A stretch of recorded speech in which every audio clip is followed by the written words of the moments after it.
Hari Om, good evening, a very warm welcome to all of you. Please come. Let's pray together.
Asato ma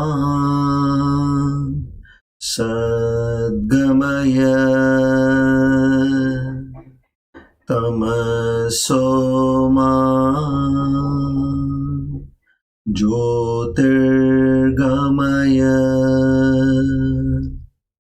mrityorma amritam gamaya.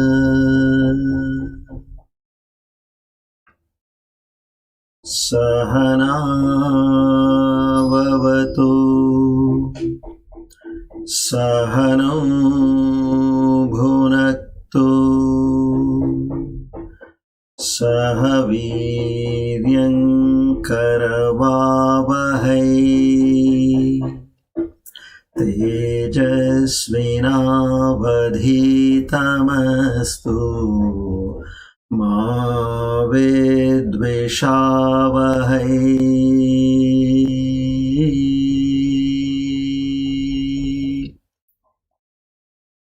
Om Shanti Shanti Shanti. Hari Om Tat Sat. Shri Chinmaya Sadgurave Namaha. O Lord the Almighty, the Omniscient, the Omnipotent, who also has the divine names Ramaha, Viramaha, to such a proficient Almighty, together with devotion, faith, and complete surrender, we offer our humble salutations to seek your grace, your mercy, your love, your compassion, your strength, your forgiveness. O Lord, please bless us with the divine qualities like Shraddha, Bhakti, Jnana, Vairagya, Prapatti, Mumukshutva, in much more quantum, only and only to understand thy true self, thy true nature as my own personal experience. Aparoksha Anubhuti. We together beseech in you again and again to bless us with these divine qualities and shower that realization on us. Our humble salutations to the entire Guru Parampara.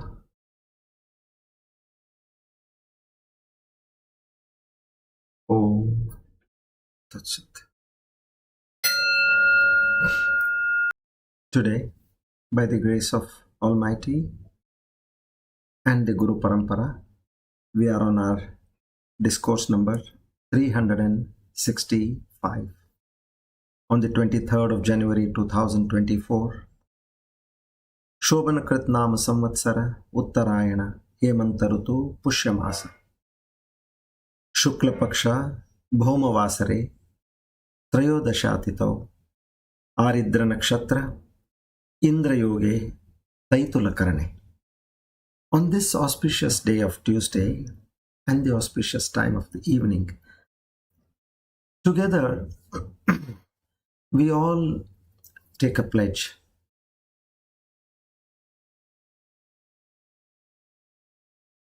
Oh Lord, whatever comes to me in my life by situations, occasions, circumstances, incidents,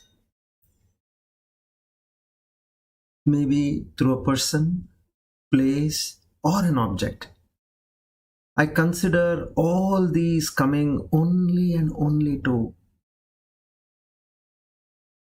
take me on the path of evolution. I know that this is a game plan structured by you to lift me from this ocean of births and deaths. I firmly believe in your moves. I completely accept with faith and devotion, with prasada buddhi, without questioning, even in my wildest dreams. I request, I beseech, I pray that you grant me this conviction in life. We once again pray that at the end of our lives we reach thy holy feet. Om Tat Sat.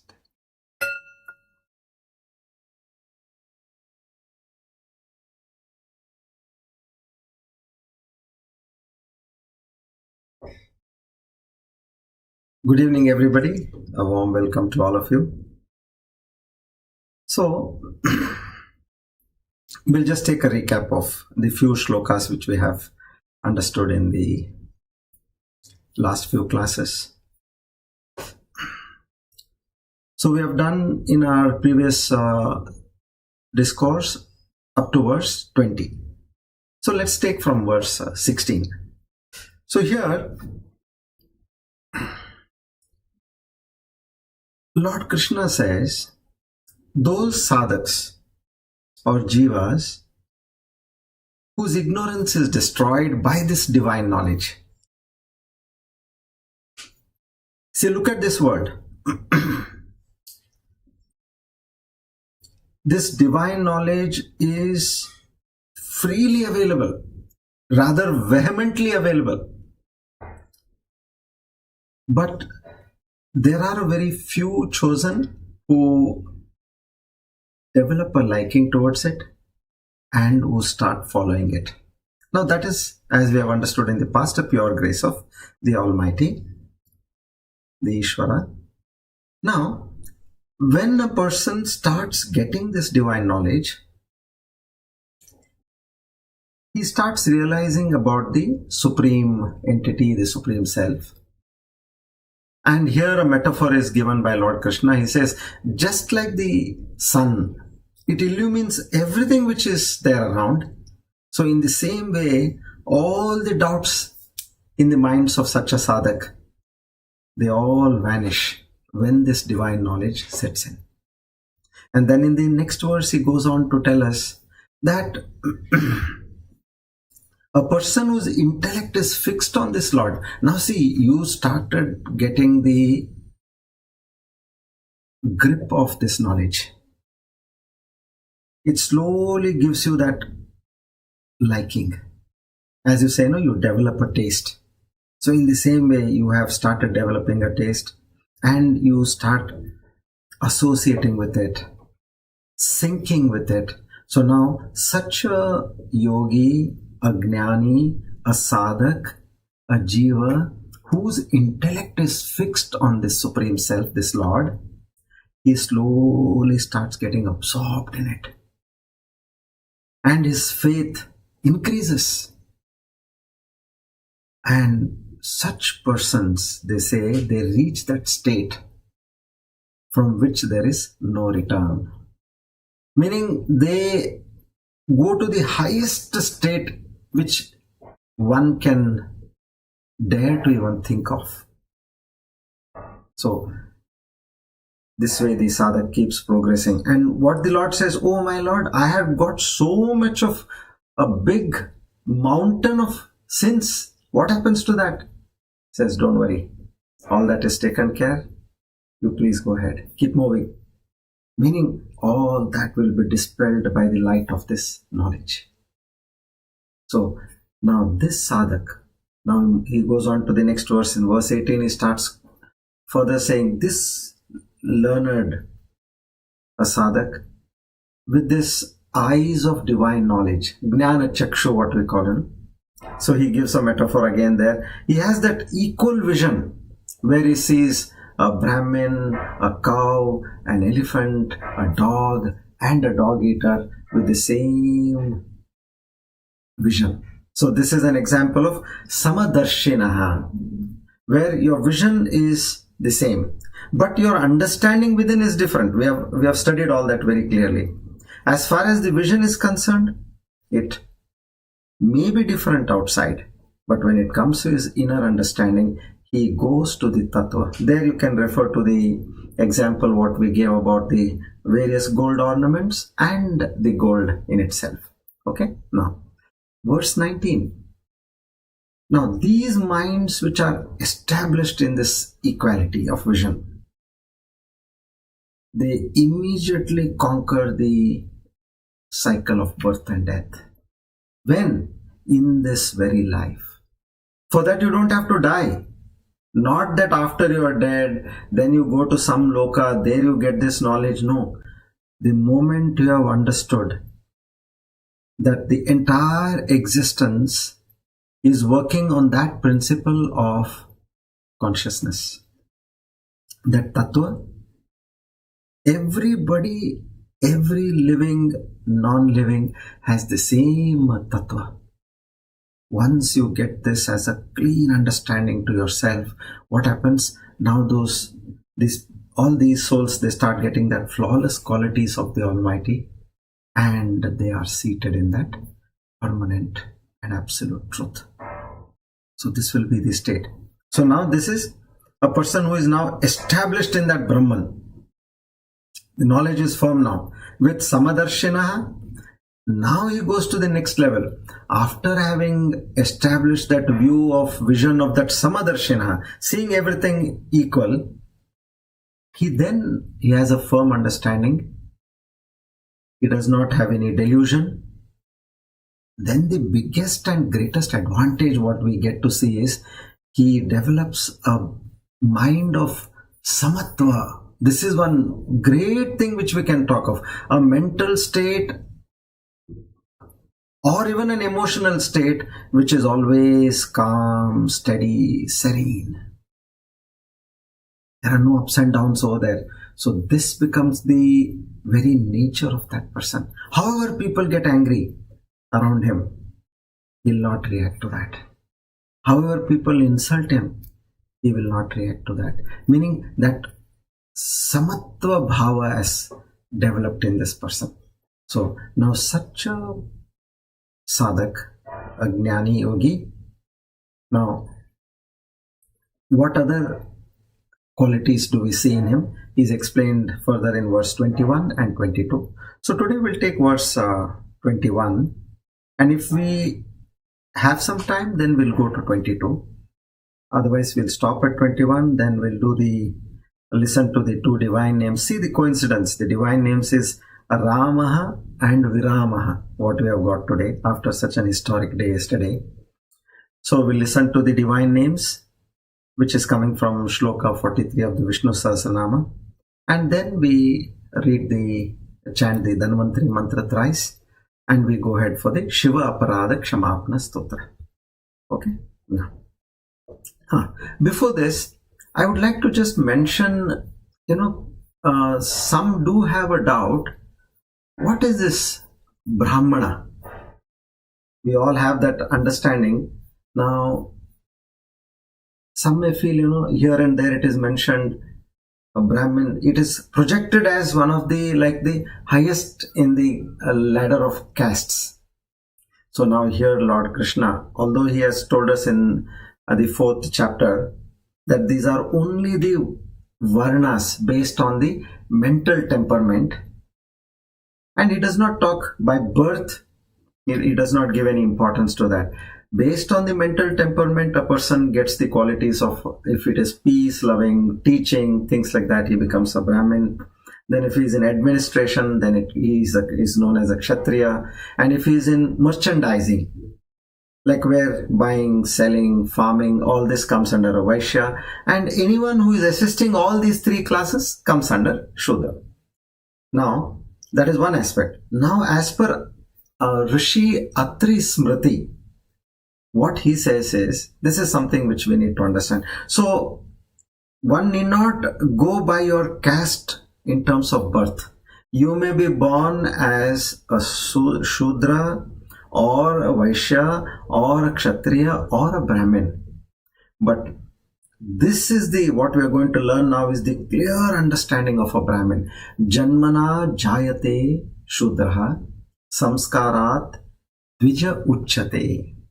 Veda patod bhavet vipraha brahma janati brahmanaha. So now, it's the very Manu, he is talking about this. Everyone is a Shudra at birth. This is an astounding statement. Everyone at birth is a Shudra. Now, he becomes a Dvija. Dvija means this is the second birth, they say, when he starts acquiring moral and cultural values in life. So, that could be like you can get from your mother, you can get from your family, your elders in the family, or from your teachers, or in the society. So when you start getting, meaning you become civilized, he says that is your second birth. Now the same person, he becomes a Vipra. Vipra means a spiritual aspirant by studying Vedas, Upanishads, the Bhagavad Gita, Brahma Sutras, that is Prasthanatraya, what we call. The moment he starts getting associated to the Upanishads and the Bhagavad Gita, he becomes a Vipra. This is an elevation now. Now the fourth stage, he says, the one who attains the knowledge of Brahman. Brahman is that Parabrahman, whom we call as, that is in other terms is called as pure consciousness. Then he becomes a Brahmin. Brahma janati iti brahmanaha. So, unless and until a person understands that supreme power or Brahman, he is not a Brahmin. So, if somebody feels so good that I am born in a Brahmin family, that is not the way of understanding it. Brahma janati brahmanaha, the person who has understood that Paramapita. Now, what exactly we are related to? The shlokas, what we are saying in 17, 18, 19, he understands the tattva. Having understood the tattva, he remains in the tattva. Such a person is a true Brahmin because he has understood the essence of Supreme Truth. Now, come, let's go to verse number 21 and we move forward. I'll just display the verse for you. We chant together and we move ahead. Shri Bhagavan Uvacha Bahyasparsheshvasaktatma Vindyatmani Yat Sukham Sabrahma Yoga Yuktatma Sukham Akshayam Ashnute.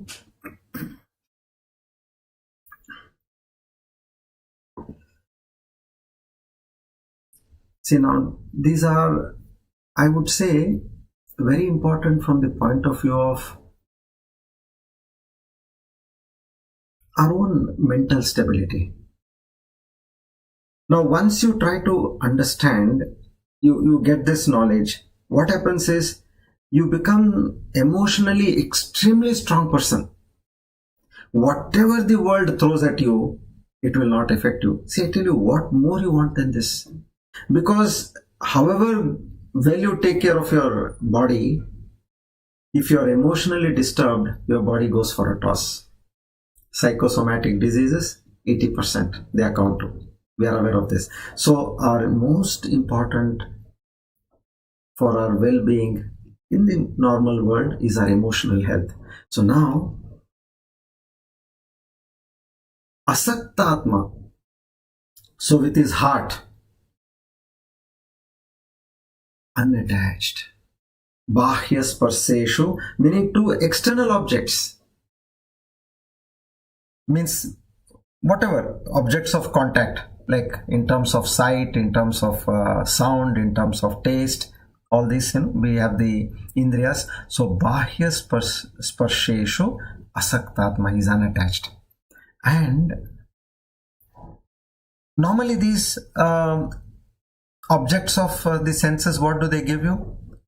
They give you happiness. But the moment you are unattached meaning some time back we discussed, where you do not have an expectation from a particular object or a person. So here, being in that state of unattachment, he derives no happiness, because now he's in a very special condition. Vindati, he gets from where sukham, that bliss which is atmani, which is right within himself. So Brahma Yoga Yuktatma, with his heart absorbed in meditation on Brahman, so he is being in that state of absorption. Brahma Yoga Yuktatma, Ashnute, he starts acquiring that. So like say you have eaten well at home and you go out. Now you meet a friend of yours and he says, come, I'm going for breakfast, join me for breakfast. You say, no, I had my breakfast, I'm full. Really, I'm full. He says, come, let's have coffee. He says, I already had coffee at home. I'm not keen, maybe, but I'll come and join you. Now see, why did he say no? Because he's already has satiated. He has eaten full. Whatever he needs for that moment of time, he has eaten. In the same way, our mind, it longs for sensual pleasure, joy, happiness. Now from where is it getting? It is getting all from outside. That is the only source we know as of now, because we do not know any other source. So here, this sadhak, he has understood another tremendous, humongous source of happiness and bliss, much higher level of happiness. Like say if a person is working in a company for some salary, now be it that person or the wife or the entire family looks forward for the salary which is coming. Now suddenly he gets another source of income which is say coming from his uncle who passed away, and he has left him a good amount of money. Now he starts getting money from there. So then this salary doesn't matter to him. Say if he was getting a lakh of rupees per month, and now interest alone which is there as far as his uncle's will, now if that is giving you about 50 lakhs a month, why will you even care? Even if it is deposited on the first or second of that month, you will not bother about it. So in the same way, now internally there is a tremendous amount of joy which is there, which we did not know, as we also do not know. Paranchikani, the Kathopanishad says very clearly, Paranchikani vritinat swayambhu tasmat paran pashyati na antaratman kaschid dirha pratyagatmanam aikyas avrata chakshur atmantaram icchan. Meaning what? The Creator has created our senses in such a way that their tendency is only to go outside. They cannot do anything else. Eyes will be only seeing at objects. Ears will be only listening. The sense of smell will only be smelling objects. Sense of taste will only be tasting objects. And same with the sense of touch. Now all these senses are completely in the outer frame, projected outside, and they can never ever go within. But now, here there is a sadhak, some wise men they call, which here Kaschid Dhiraha, some wise men, Dhiraha, these wise men desirous of that immortality. They are not looking at the worldly senses or sensual pleasures. They know there is something higher. Now if a person, let's say he wants to loot a bank. Now what he does, he goes to the bank and he's pretending as though he's transacting in the bank. He's going from one section, okay, he presents a check, then he collects a token, then he goes to the cashier counter. Now when he's there, his eyes are only on the entry into the bank, the exit, then what are the weak areas of this bank, where is the locker. Now he's trying to map all that. So here this sadhak is not looking at ordinary things of the world. He is looking like something phenomenal, immortality. So with those kind of eyes, which are generally turned outward, now what he does is, he turns it within. All the senses, he subdues them and he turns it within, and he looks at the Atman within. So in this way, now this particular sadhak, he is experiencing that bliss. And so he who cherishes this undecaying happiness in the self, he withdraws from the external world and he cares a damn for this meager happiness which he gets from the external world.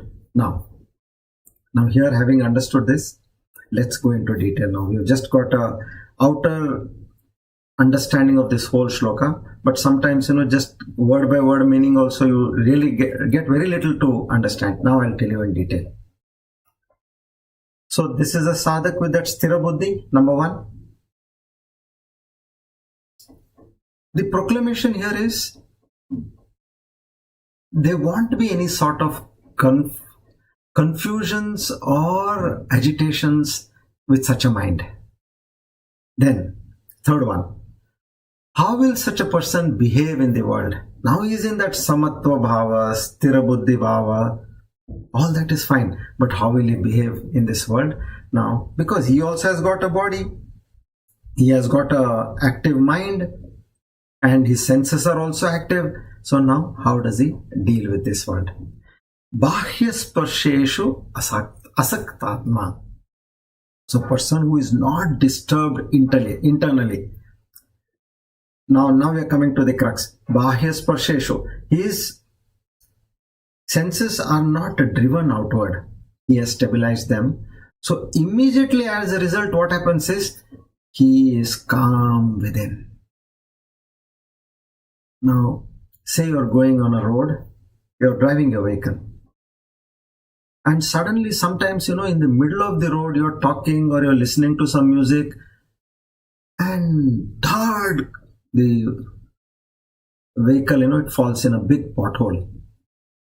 For that moment, like it shook the whole vehicle. Yeah, we have all experienced this. Now, does it happen that the driver, he falls out of the vehicle? Because suddenly you saw a big pothole and the vehicle got lost into it. It gave a big thud sound and it came up. But the driver will not fall out of the car. Imagine if a driver was to fall out, if there is a pothole and a driver falls out of the car or the vehicle, what happens? So, just like this driver who was holding the steering, the moment he sees this kind of a situation, he holds the steering much more firmly. So, this sadhak, he has kept his hands on the steering, the legs on the brake, and his eyes on the road. Whatever be the kind of a jerk he gets, but he ensures that he does not fall out of the car. So in the same way, however much the car may shake, the driver is stable. So situations in life can be of any kind, any intensity, any adversity, but bahya sparsheshu asaktatma, he is calm within. Lord Krishna has given one of the versatile psychological concepts over here, because we all in life, depending on the intensity, we may get disturbed. Maybe it could be for 10 minutes, It could be for 1 hour, it could be for 1 day, or 1 week, or a month, a year. Some people are disturbed even for decades. Vindati Atma Sukham, without being disturbed, being established in that own true self. He will not get tainted or disturbed by the outer circumstances. There's so many aspects in our life. It causes us agitations, anxiousness, worry, depression. Now, how to get rid of these mental disturbances? Now, what we do, whenever we are disturbed, we go to a psychologist or a psychiatrist. What will they do? First thing they will do is they will give you antidepressants. They will calm you down because you are not able to sleep, you are not able to conduct your daily life. And now what do these medicines have? They all have enormous side effects. And they can only help you to manage your mental status. But we don't know how much they will cure you. But here Lord Krishna, he says, one who is established in his own true self will not get disturbed in the first place. Forget about treatment and cure. Come what may, he or she is extremely strong because she is connected to that source. Take the example, you had a salary of 1 lakh. Suddenly, if there is an expense which comes up, say some 2 lakhs or 1.5 lakh kind of an expense which comes up, it could be some medical treatment, or so there was some accident, or there is some major repair in your house. Now, where will this person of 1 lakh manage 1.5, 2 lakhs? But if he is getting, say, 50 lakhs a month, he doesn't say, I don't bother. Okay, we'll get it done. Now, the same way this person is associated with that bliss which is being generated within and which is giving him that enormous amount of strength, he just ignores the outside agitations. So you mean to say the worldly things will not disturb this person at all? Let's take some examples. Let's say there is a father who is in his 50s. He has a son who is in his 20s. Now, unfortunately, this son, he was diagnosed by cancer and 4th stage. Now, the doctor says, we can't do anything much about this person now. Now, hearing to such a news, will such a person, like we are talking of the father, will he not get aggrieved? Okay, this is one scenario. Or it could be that there is a serious, severe problem with the wife or with the husband. Will they not get mentally agitated? Common questions. These are all depressing and highly disturbing. Now, let's say the same person, he has another son who is living in another place. He calls him and he tells, Papa, I have been selected to receive an award from the President of India. Now, will it not bring happiness to the father? Yes, of course, it will bring happiness. So now imagine in this first scenario where you have that suffering, that chronic disease, doctor is given up hope. Now, if the father tells the son and the family, they are not discussing, this is what the doctor is saying. Now, if the father says, now he is a person who is now, who has studied all these Vedanta, Bhagavad Gita, he is in that Samatva Bhava, Samadarshina Bhava. Now let's imagine he says, what's the big deal? One day or the other you have to die. If you start talking on those lines, then I tell you, nobody in the family will talk to you again, ever. And now the other son, who has won the award, let's say, now that news, that son is talking to you and you have properly engrossed all this knowledge within yourself. Now you tell that son, what is great about this? Will it come to you after you die? Are you going to carry that medal or that certificate after you die? This is all Jagat Mithya. Mithya, whole world is Mithya. If you start talking again like this, then you are in for the greatest trouble of your life. So this sadhak, although he knows at the grassroots level, he will appear to behave naturally. If there is good news, he will react. Yes, we must have a party. I'm going to throw a party to all my friends and relatives. I'm going to publish in the papers. You have made me extremely happy in life. And he will start expressing that way. Because it's natural. Like if you're walking somewhere and if a thorn pricks you, you will say, you will say that. Why? Because you have a body. And the thorn pricking your leg will give you pain. So you have to express that. You may be a jnani, or you may be a ajnani, or you may be a sugnani or a vijnani, whatever you are. Certain things naturally give you pain and pleasure. But what Lord Krishna is saying here, this jnani, a sadhak who has reached that stage, will exhibit normal behavior. He will tell his son who has cancer, he says, don't worry my son. We will go to a specialist, a super specialist. I will take you wherever it is required. We will conduct prayers for you. We will do jap. And he will start giving him courage. He will in fact take him to some counseling sessions also, because he behaves in the normal way as a person should behave in this world. So now here what is to be understood is, you may be thinking that a person established in the self will be completely different. No, he will exhibit absolute, versatile, worldly behavior. Rather, imagine like if the son says, oh my God, I thought you will take care of me when I get old. What is this, my fate? What a son I have got. I don't know what karma I did in my past lives. If you start talking like that, what happens? That is when you are emotionally weak, you will start talking all this. But he is established. He knows how to conduct. He knows how to behave in life. That is very important. I'll tell you an interesting story. Many people do not know how to behave. They either overreact or they underreact. This is a story of a king who is sleeping in his palace. And king olden days, they didn't have a fan at that time. So the fan was, there is a person standing next to you and who is fanning you all the time. And being a king, he has his security which is outside the main door of the chambers.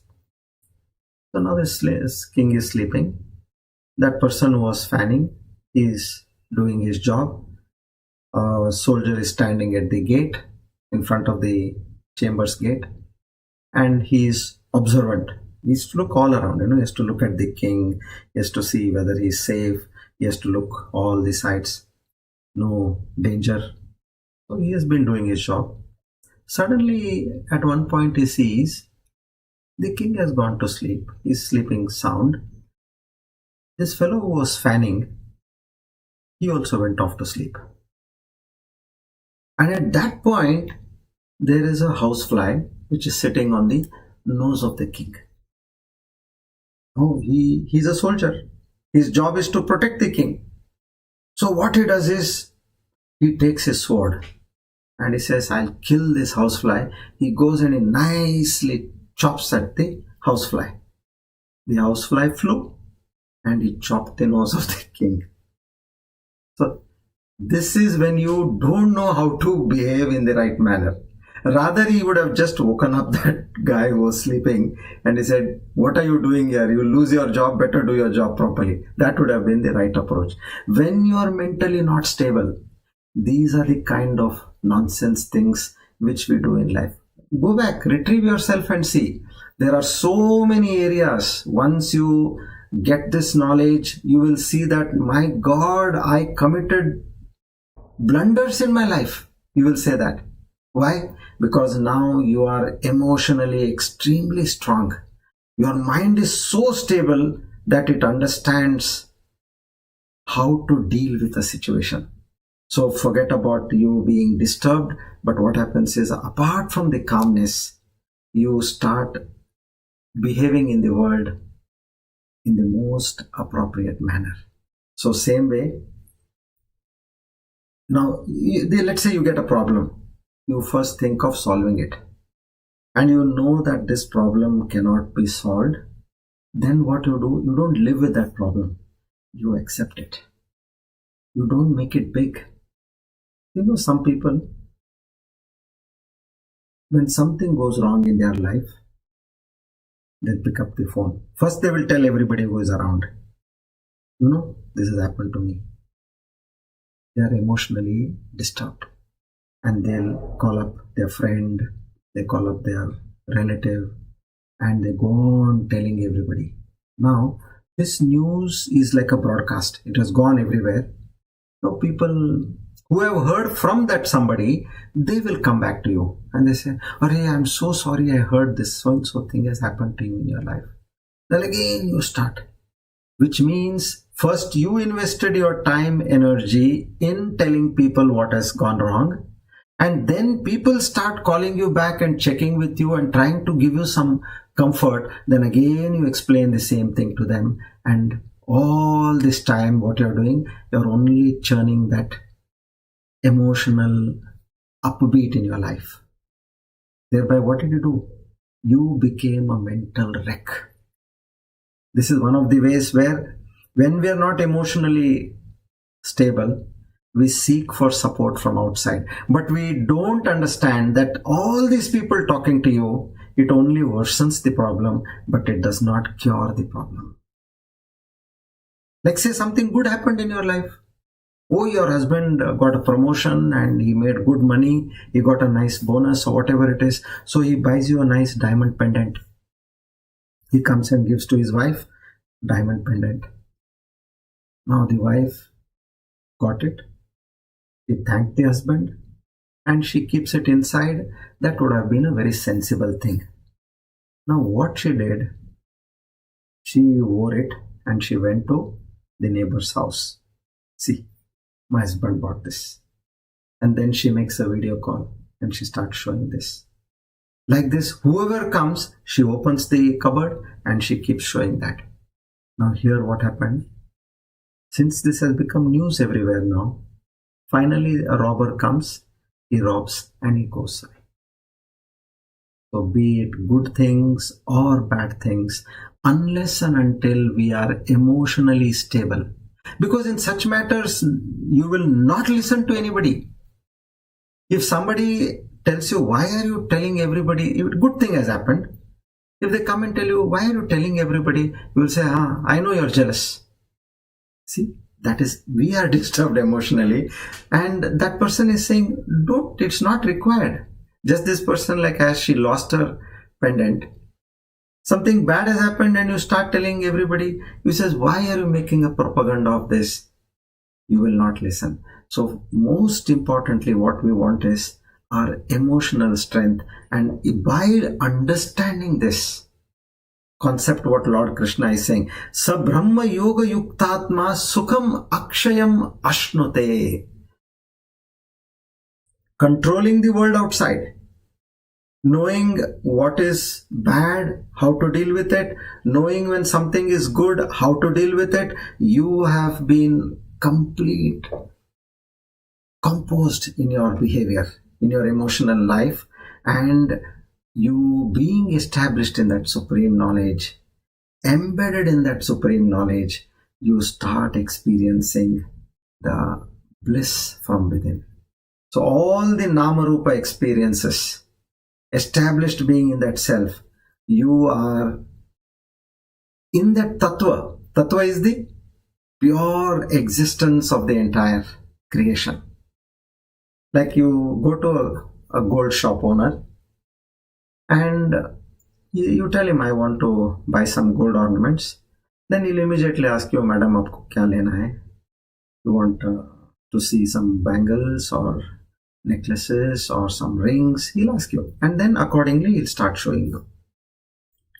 Now, if another gold merchant He calls this person, the owner of this shop, and he asks him, "Aaj sales kitna hua?" You know what that person will say? He won't say that I sold 14 pairs of earrings and 7 necklaces and 22 chains and 3-4 kamar patti. He will not say that. He says, today my sales was 1.5 kilo of gold. He looks at the tattva. We as a customer, we look at what item we want. But a dealer in gold, he will look at the quantity, the quantum. He will not look at the material aspects. So maybe even when you're talking of the your net worth of your shop, he will say, last year I had 50 kilos of gold. Now this year I have 65 kilos of gold as a total stock in the business. So there he will not talk of, I had so many sets of earrings, I have so many sets of necklaces. No. So in the same way, this sadhak is looking at the existential aspects. Not the materialistic aspects. But when it comes to a transaction, he will deal, Aapko, you want a necklace? I'll show you necklace. You want a earring? I'll show you earring. But his calculation of his stock, profit and loss, his top line or bottom line, it's all on that quantum of gold. So in the same way, this yogi, established in his self, he deals with everyone and he extends help wherever is required. And wherever help is needed, he takes help from them. And he knows that this whole world is transactional. You have to help and then only you will get help. But as far as we are used to somebody, of some use to somebody, everybody will be in touch with us. The moment you are of no use to somebody, the world will neglect you. As Swami Vivekananda said, kick the world before the world kicks you. If tomorrow you have serious ill health and you get bedridden, and then let's say maybe 1 month, 2 months, 6 months, 1 year, 2 years, you're bedridden. Now you have no job also to do. You're dependent on somebody else paying your bills. You don't have any money, nor you're self-sufficient in terms of taking care of your own self. At that state, nobody will even try to talk to you. See, in business, I tell you, with these banks, like see all these, especially you should see this drastic change, especially with these foreign banks, be it Citibank, HSBC, all these banks, when you're transacting with them, and if there is a festival in between, you will get a bouquet or you'll get a nice chocolate box, greetings, and your transactions are going on. Okay, and festival comes, you'll get that. If your anniversary comes in between that time, you will receive all these novelties. Then if your birthday comes, you will receive your novelties. I was noticing this. Suddenly, how come this bank is extending so much of loyalty towards us? Then my accounts and finance director says, sir, now we have shifted our transactions to this bank. Oh, okay. Then suddenly I asked them one day, what happened? This bank is not sending anything nowadays. Sir, we have shifted to some other bank. So these loyalties, the world is only transactional. As far as you're dealing with them and you're of help to them, they will also be in touch with you. They will send you greetings, they will send you gifts, they will wish you on important occasions. But when you are of no use, then the whole world also will keep away from you. So what is that which is permanent in our life is that Lord and Lord alone, who will be with you even today. We have not really thought of him much, but he is there with us to his fullest. He has never forgotten to give you your breath at the right time required. He is taking care of so many involuntary functions in your body. So we should get attached to that higher. Just like, a watch. You're wearing a watch. Now imagine the watch stops showing you the time. You'll try to get it repaired, but again you see that it is failing to show you the right time. So what will you do? You will discard it. You might have used it for 20 years, 40 years, 50 years also, but the moment it stops showing you the right time, you will very casually discard it. In the same way, understand that you as a person, as far as you are useful to somebody, you will keep getting the same amount of respect and concern. But the moment you are of no use to anybody, you are gone. Get attached to the higher. Detach from the world, attach to the higher. Swami Chinmayananda, our Gurudev, used to always say, attach, detach. Detach from the world, attach to the higher self. So, this shloka, it talks about that there is a source of permanent joy within you. Start moving towards that source. You don't have to rely, because outside world, you don't know how far it treats you, how long it's going to treat you. But if you have found a source, like as there is a job, I told you, you're getting salary from a job. How long will you get that salary? As far as you're attending office properly, as far as you're doing your job properly. The moment you don't do your job properly, you'll be kicked out.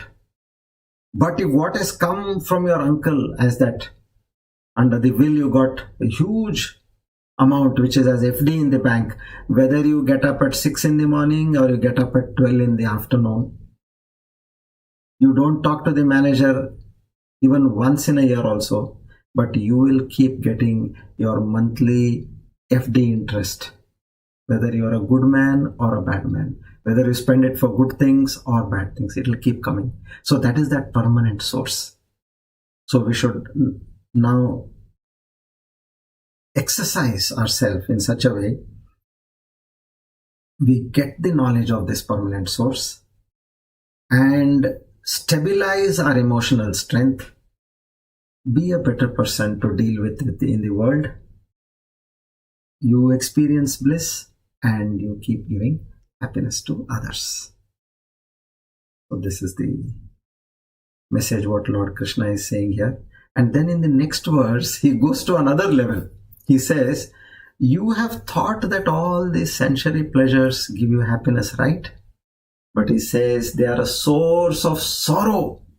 This is something which we need to understand. He categorically says it is sorrow. Let's take it up in the next class and move forward. So these are all to drag us to the right source. That is what his intention is. Shri Krishna Arpanamastu. Idam Namah.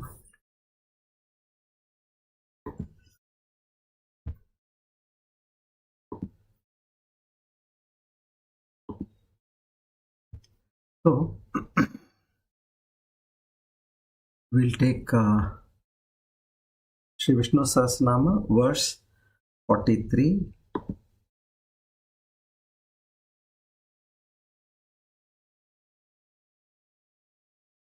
Let's read the shloka from the Vishnu Sahasranama.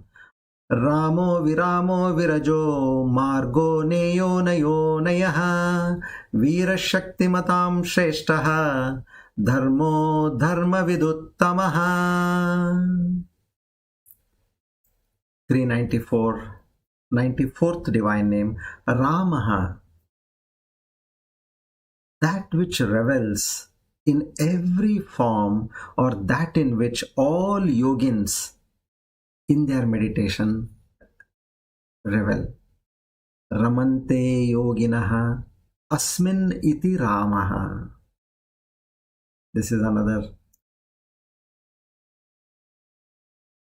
shloka for the word Rama. Now in Padma Purana it is clearly defined, in him who is eternal bliss, pure consciousness and endless, in such a power the yogins again revel.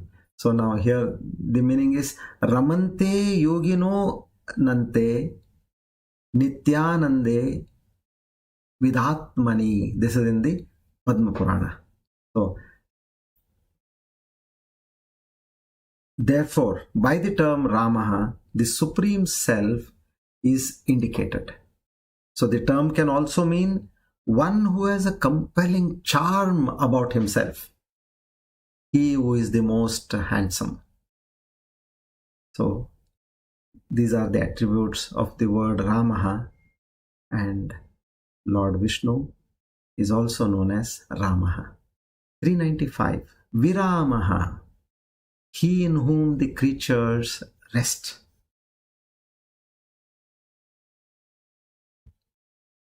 The abode of perfect rest, having reached which there is no return into the realms of experiences.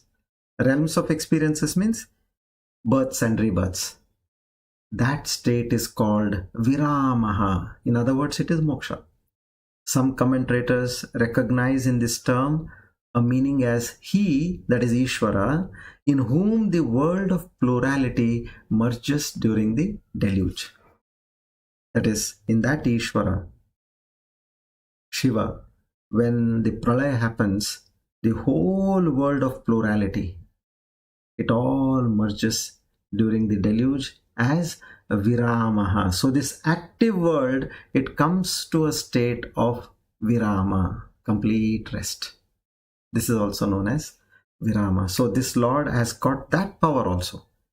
He brings everything to a state of complete rest. And at the same time, he is Ramaha. Now, we'll chant the Dhanvantari mantra 3 times.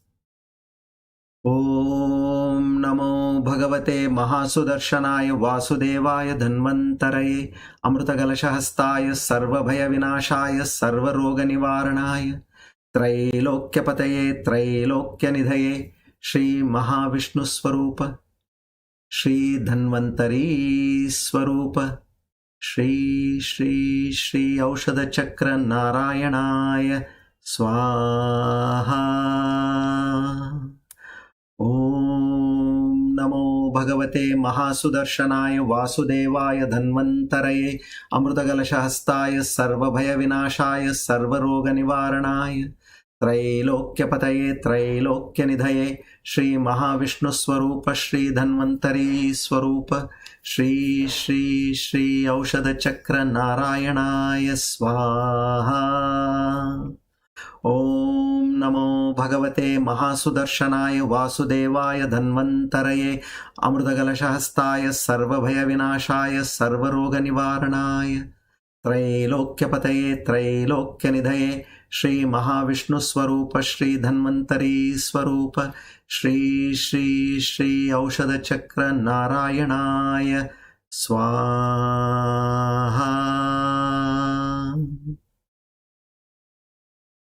We offer our humble salutations to Lord Dhanvantari, and we ever seek his grace and blessings for a healthy life, to achieve all our goals aspired and desired in this life. Om Tat Sat. Come, now let's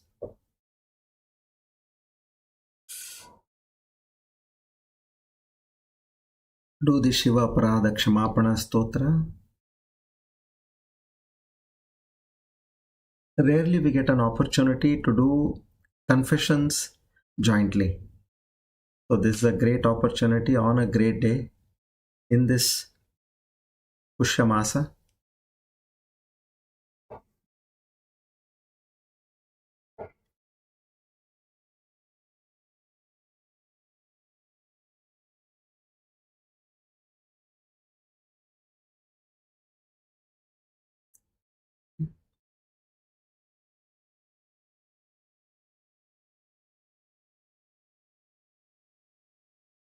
Just establishing the connection once again.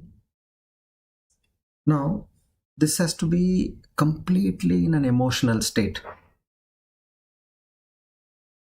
Just don't involve only your mind. Involve your heart. Let that bhava of seeking forgiveness come from the heart. And the true test of that is where literally you should get tears in your eyes. Then that is a state where you have really asked for forgiveness. And that can do wonders.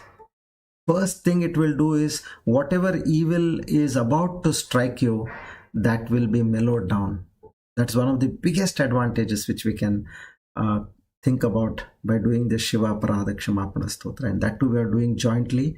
There will be a massive power which will be generated here now. Come, let's experience that.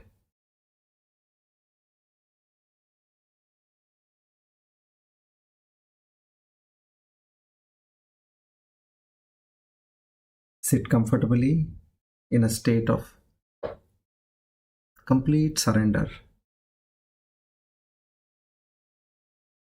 16 shlokas written by none other than the greatest teacher, guru of our times, Bhagavan Adi Shankaracharya.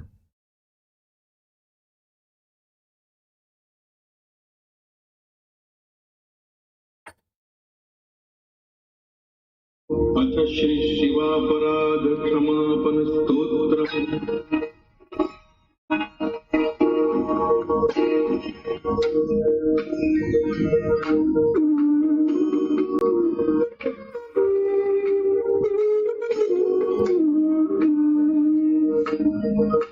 आदौ कर्म प्रसंगा कलयति कलुषम्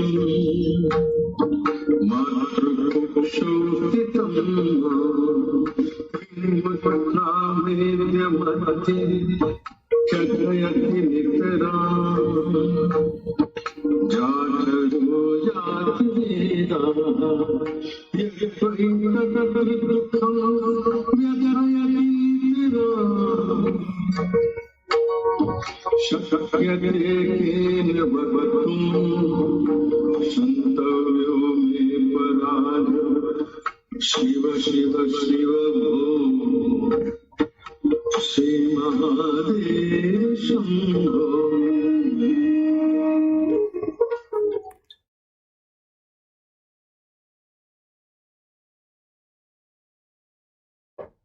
ಇದು ಮೊದಲನೇ ಶ್ಲೋಕ ಇದು. I'm so sorry. I'm so sorry. This is the Kannada version. I'll just change it to English.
Okay.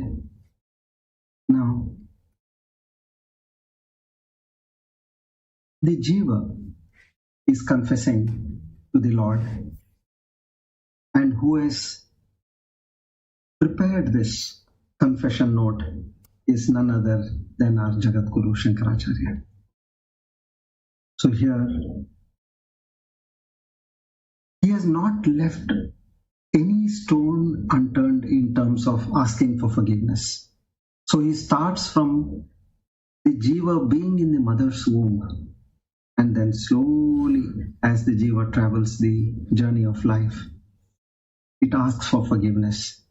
So there cannot be a better way to ask for forgiveness. And this repentance, confession, what we do over here. Our bad karmas which are obstructing something good from happening in this life will clear way for that good to reach us. And also, if something bad has to happen us, it will obstruct that bad happening, or it will at least tone down the impact of that bad situation which was to happen to you. So let's do this with complete surrender. What you need here is not your intellect and your brain and all that. What you just need is that become humble. Fill in yourself with humility. Bring in a lot of emotion and feel and understand this. So what the Jiva is saying is, due to my previous birth and my karmas, I was born inside my mother's womb and placed between urine, excreta and that heat.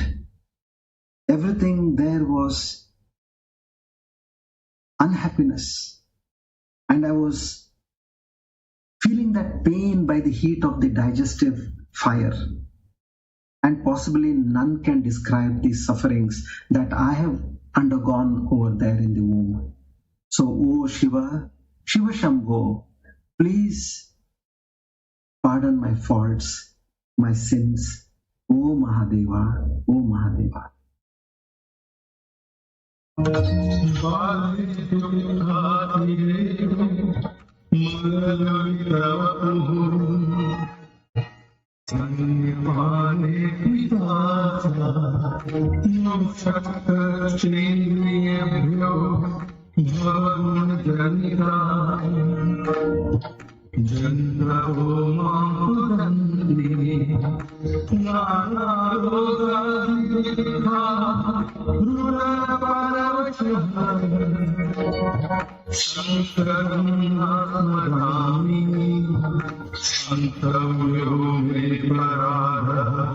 Shiva Shiva Shiva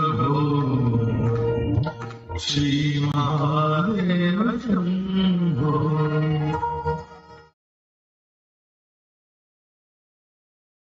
Now he says, due to extreme sorrow during my childhood, I rolled in dirt with this dirty body, and I always cared and I was interested only in drinking the breast milk from my mother. All kinds of insects used to bite me often, which I was not able to prevent. And I was attacked by so many illness. Only thing I could do was crying. And never did I find time to think of you, O Lord, O Parameshwara. Therefore, Shiva Shambho, please pardon my faults, my sins. O Mahadeva, O Mahadeva.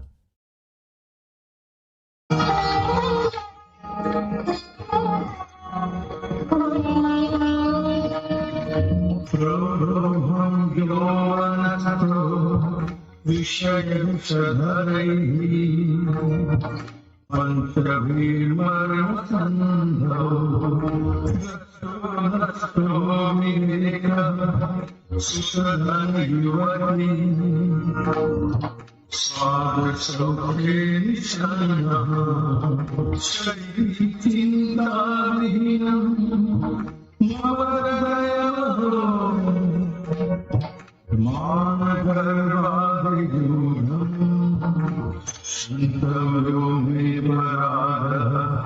Shiva Shiva Shiva Shiva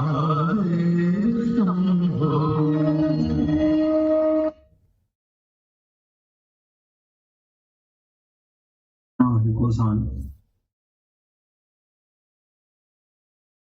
This jiva from being a child is now come to stage of youth. He says, when I was passing this period of youth, I was bitten by the 5 snakes of senses on vulnerable spots of of my heart. They were so alluring and attractive, I lost my way. I lost due to the loss of my wisdom. My discriminating power was completely down, and I only began concentrating on the pleasures of money, women, and sex. So I had no time to think of you, O Lord Parameshwara. Therefore, O Shiva Shambhu, please pardon my faults, my sins, O Mahadeva, Mahadeva.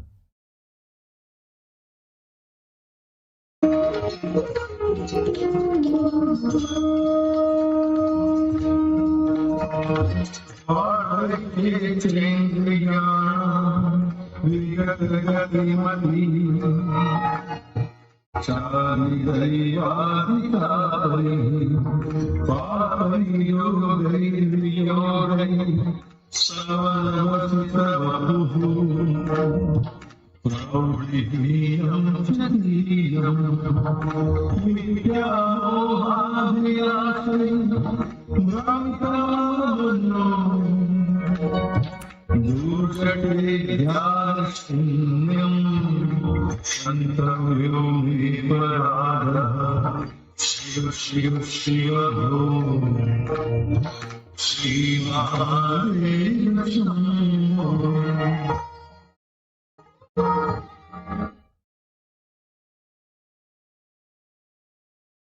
Now, from youth, he's talking of his situation, what happens in his old age.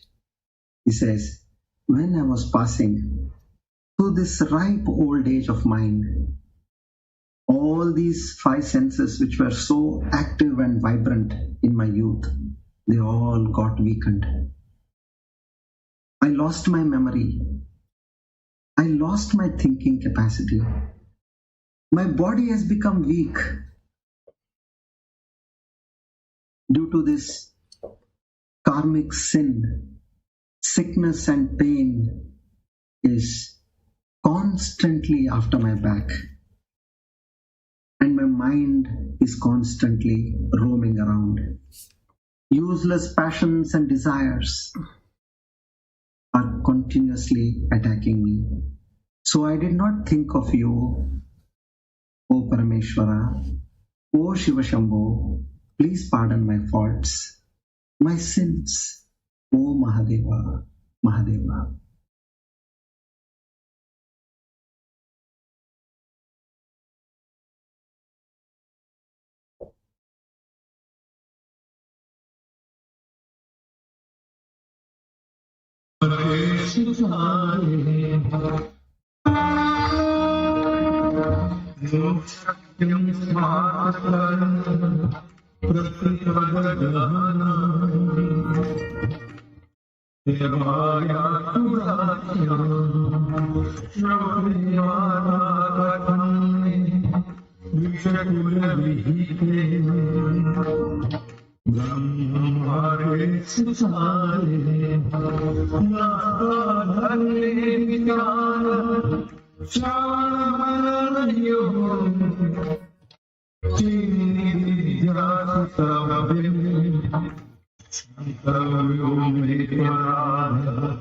Shiva Shiva Shiva Om Shiva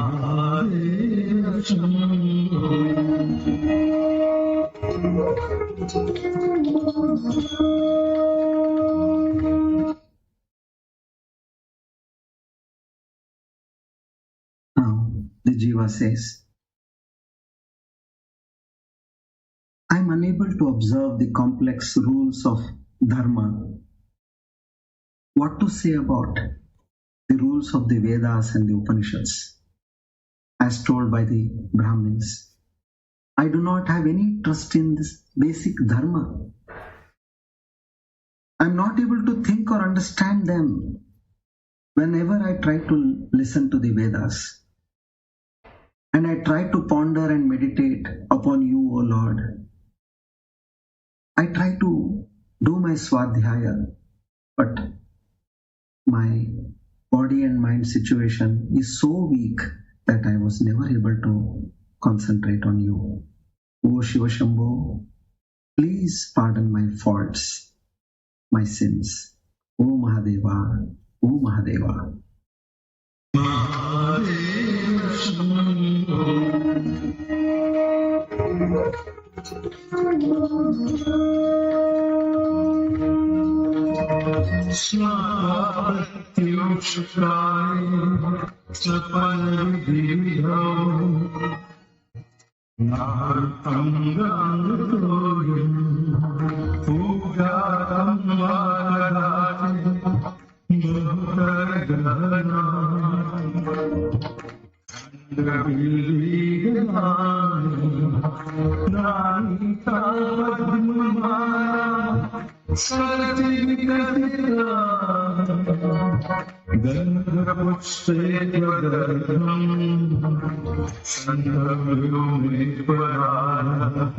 Shiva Shiva Shiva Ho Shiva Aparadah.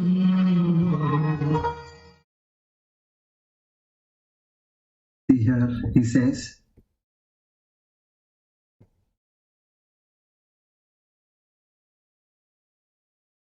I used to take bath at the holy rivers, but I never bought that holy water, that Ganges water for puja.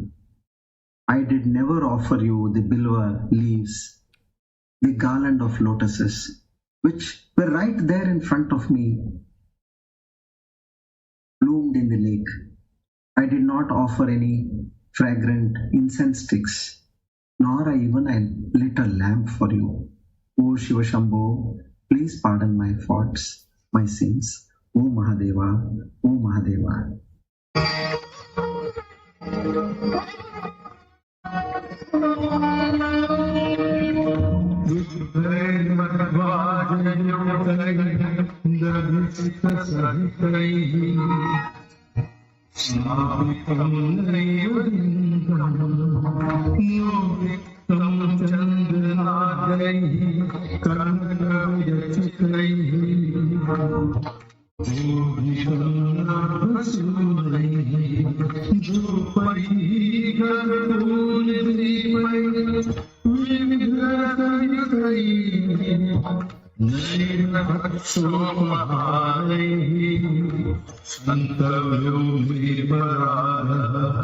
Shiva Shiva Shiva Ho Shiva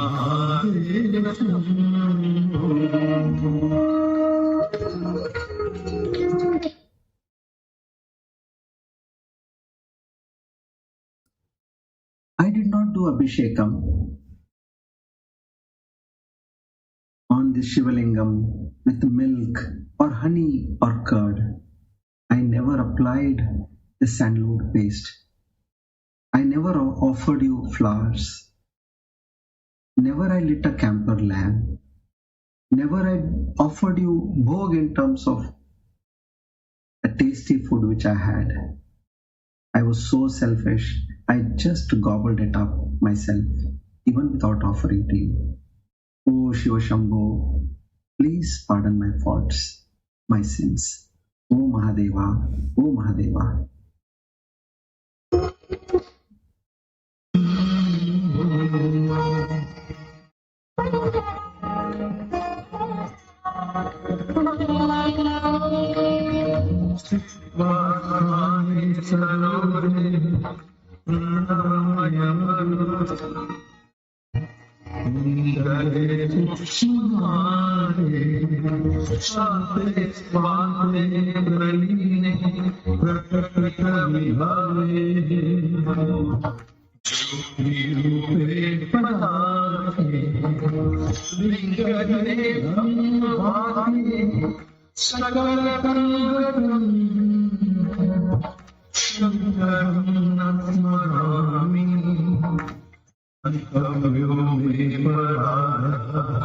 Shiva Shiva Shiva Ho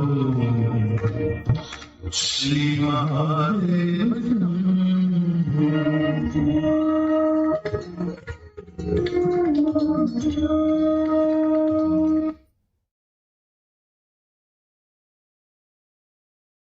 Never did I sit in a lonely place meditating upon you.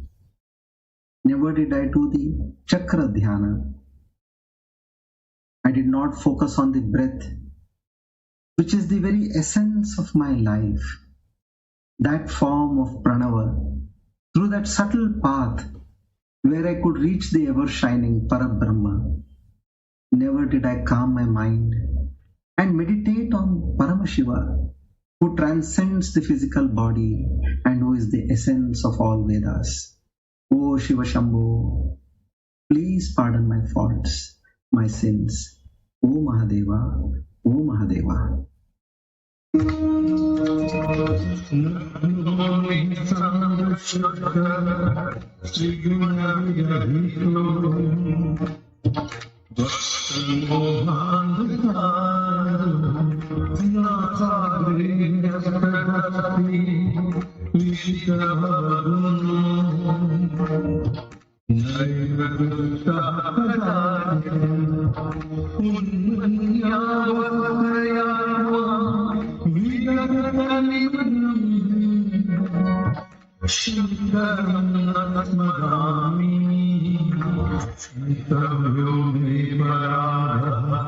Shiva Shiva Shiva Shiva Shiva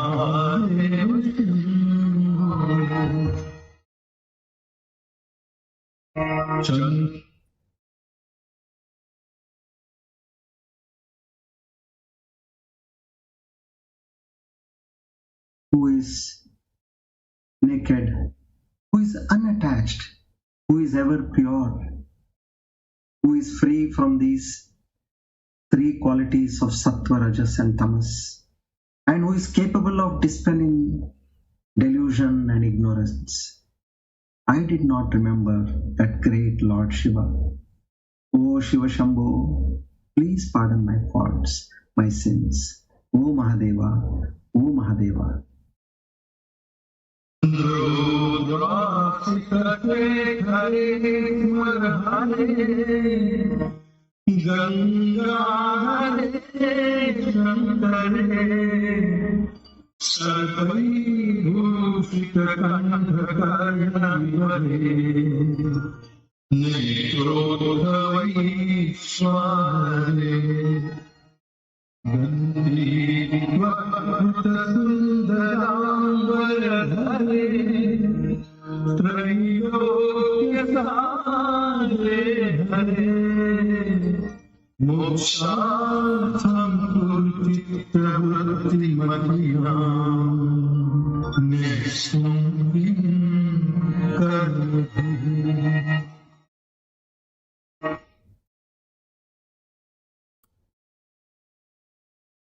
Hey Lord, who wears the moon as his ornamented crown, who is the enemy of the God of love, who carries Ganga on his head, who gives peace to his devotees, who wears snakes on his neck and ears, who has fire in his eyes, who wears the skin of an elephant, and who is the Lord of the three worlds.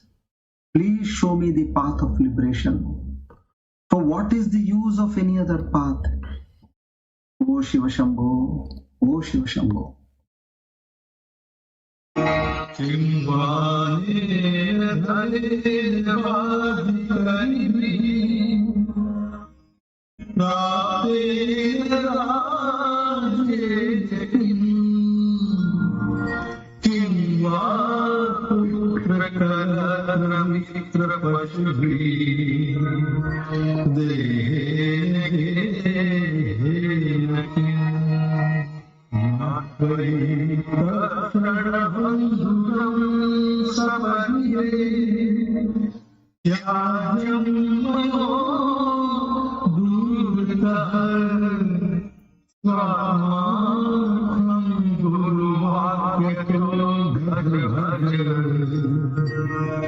Shri Parvati Vallabha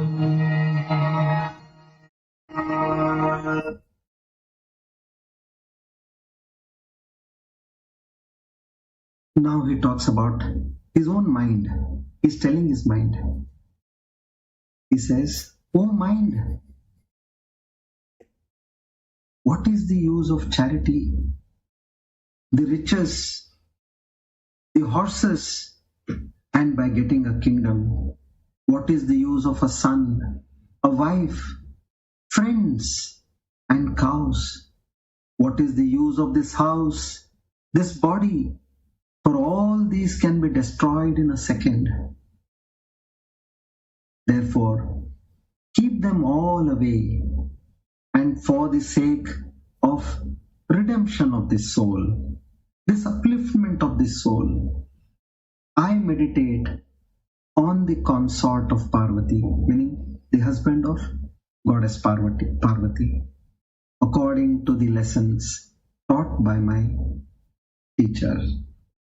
Oh Shiva Shambhu, this is this firm resolve which I am making in my life. I want to grow spiritually and reach that Lord.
This is the penultimate shloka.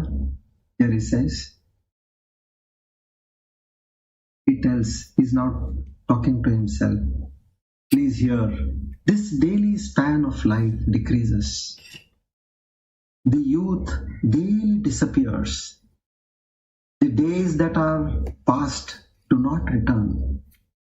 Time swallows the world, and life and wealth are not permanent, for they are like the tide and lightning. So, my God Parameshwara, please protect this devotee of thine. I am helpless. I accept all my faults in my life. I have done out of ignorance. Protect me, O Mahadeva, O Mahadeva.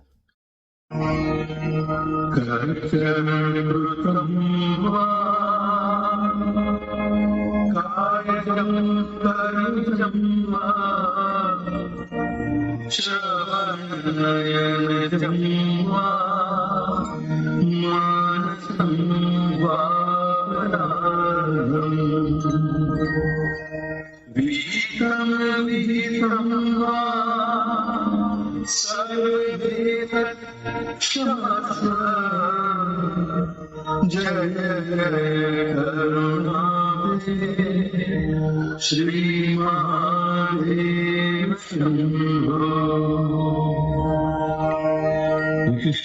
Shankaracharya Virachitam Shri Shiva Aparadha Kshamapan Stotram Sampurnam. So here finally, the Jiva says, whatever faults or mistakes I have done so far,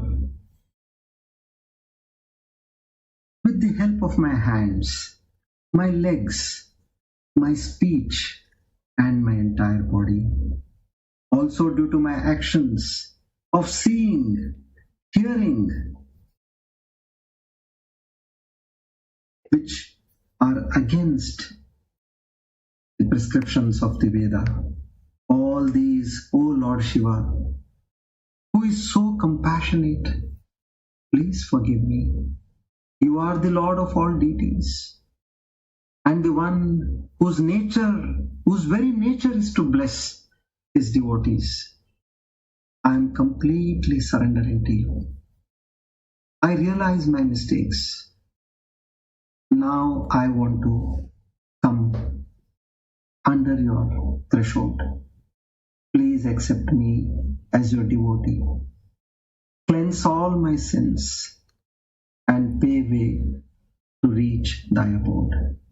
O Shiva Shambho, O Shiva Shambho, O Shiva Shambho.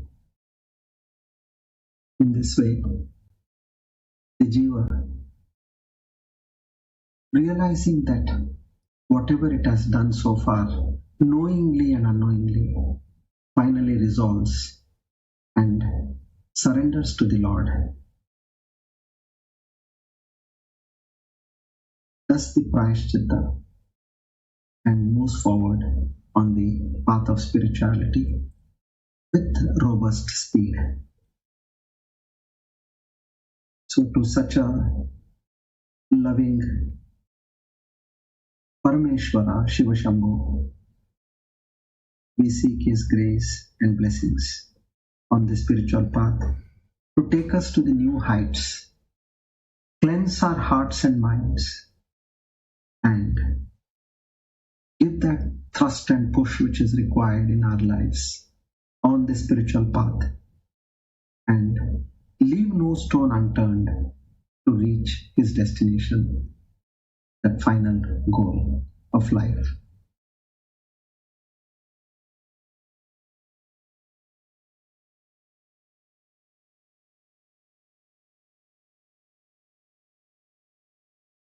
Om Purnamada Purnamidam Purnat Purnamudachyate Purnasya Purnamadaya Purnameva Vashishyate. Om Shanti Shanti Shanti. Hari Om Tat Sat. Shri Chinmaya Sadgurave Namaha. Together we offer today's Gita Jnana Yajna at the lotus feet of the Almighty. Seek His grace, mercy, blessings, forgiveness. O Lord, we are blessed to be in this satsang, ever willing to hear from you and enrich our souls.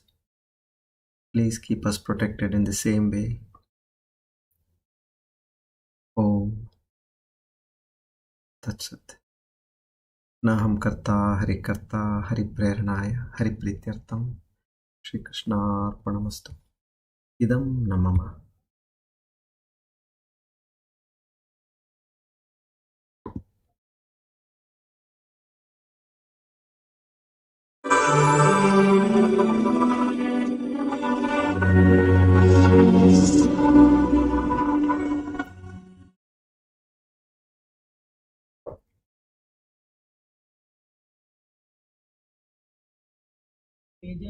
प्राप्य च प्रियम्